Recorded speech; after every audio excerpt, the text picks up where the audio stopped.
Hey guys, Double Dave's 22 here, back for part 2 of this mid-game leak finder. We're still on the NZ Maestro hand history, and we just won a nice big pot, slow playing aces. So let's jump on past 159. I gotta kind of hurry through a little bit more just to get through everything I wrote down.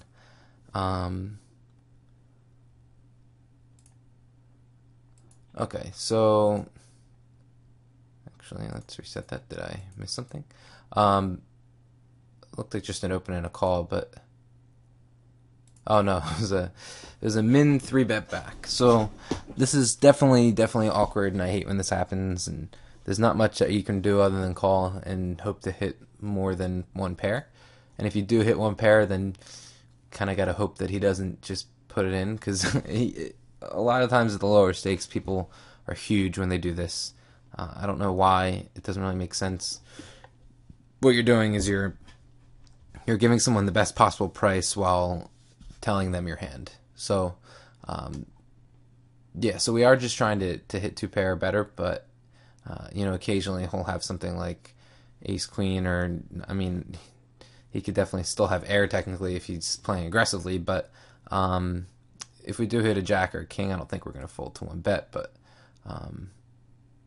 we are definitely hoping for more than just a jack. And now this is nice and awkward as well, and if he pots it, I guess I fold. But if he bets something normal or something smaller, I'm just gonna call and kind of feel out the turn as well. If it's a club, I don't think I'm gonna be folding. So let's just see what happens.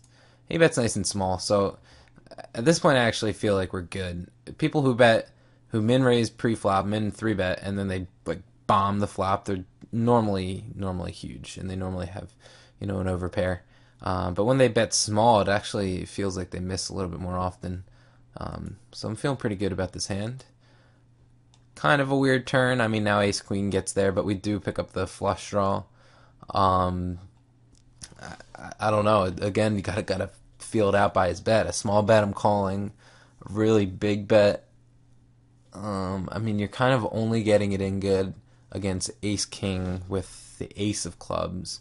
I don't think anything else is gonna kind of bomb it in here. I mean, maybe ace 10 or something, because they're double gutted. But yeah, if he bets pretty big, I think we just have to fold.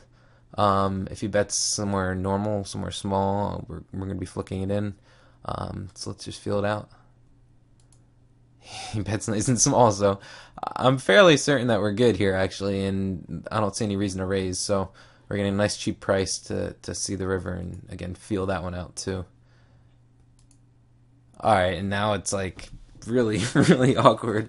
I wouldn't actually even hate turning my hand into a bluff here and shoving, considering the fact that he min 3-bet pre-flop, and he's bet small on two streets.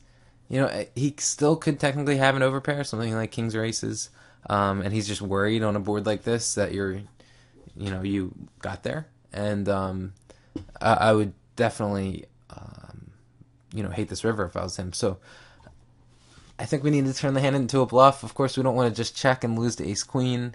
We don't want to check and lose to kings plus. And what else is he really repping? I mean, with his min 3-bet pre-flop, I guess he could have tens. But if he does have like a set, jacks or queens, it's hard for him to have jacks, so we have the jack. But he could technically have queens. I don't think he's that big based on his turn bet, so that makes it kind of tough.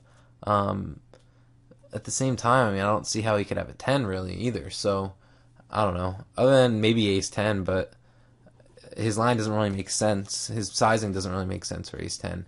Why would he bet small on a board like this? I feel like he would bet big and just commit himself. So I feel like it's ace queen or kings plus. Most likely, I feel like it's ace queen. So I think we need to just shove and try to get him to fold.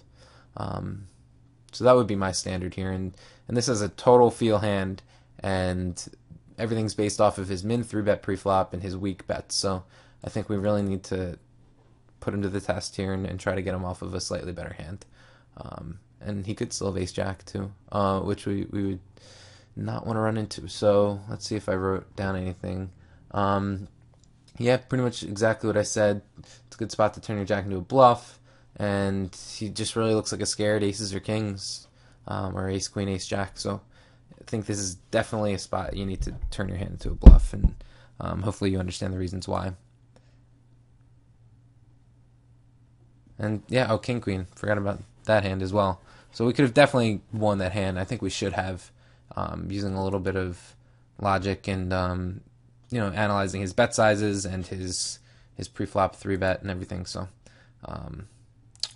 just a little bit of a missed opportunity there, but it's okay. Let's move along.